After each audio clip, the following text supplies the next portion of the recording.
My question is, in Western countries nowadays, universities and schools teach curriculum that is sometimes not aligned with Islamic values. On the other hand, free speech is also being threatened in these countries.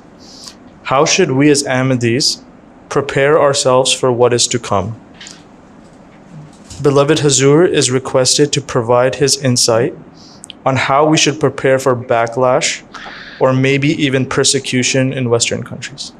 Generalise नहीं कर सकते इसको, normally तो aligned है general teaching से. बाज़ चीज़ें ऐसी हैं जैसे बाज़ चीज़ें पढ़ाते हैं सेक्स के बारे में या और चीज़ों के बारे में, इस तरह की जो बातें हैं that is not aligned with Islamic teaching.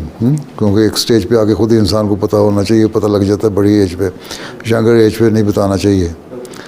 ठीक है, वो मजबूरी है, आगे पता और स्कूल नहीं. इसका ओनली सोल्यूशन ये है कि आप अपना स्कूल खोल लें और उसमें पढ़ाएँ. ठीक है, वो भी इतना हमारे पास है नहीं, रिसोर्सेज नहीं है.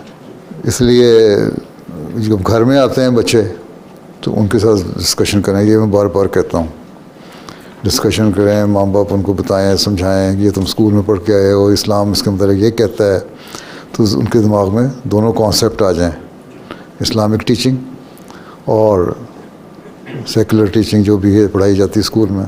सिर्फ इसलिए कि स्कूल की टीचिंग नहीं मांग रहा है, इस पर तो नहीं होती प्रोसिक्यूशन. लेकिन एक और नया एक शुरू हो गया काम यहाँ कि यूनिवर्सिटी में अगर तुम फ़लस्तीनियों के हक़ में बोल दो, उस पर पिछले दिनों में एक स्टूडेंट को निकाला तुम्हारी यूनिवर्सिटी से, अफ्रीकन था वो, हैं, उसको डिपोर्ट कर दिया. ठीक है, तो इस तरह की जो बातें होंगी उसमें यही है कि खामोशी से तालीम हासिल करो और उसके बाद हिकमत से काम लो. लेकिन यह कहीं खुल के अगर कहीं ऐसी बात हो रही है, वहाँ अपने मज़हब को दुनिया चीज़ों के साथ कॉम्प्रोमाइज़ नहीं करना. वहाँ तुम पता होना चाहिए. ये एक बड़ी सटल लाइन है, ड्रॉ करनी पड़ेगी. This is religion, this is secular teaching. और हमने इसको किस तरह दोनों को मैनेज करना है ये तो खुद ही सोचना पड़ेगा. ठीक है, डरना नहीं है बस. ठीक.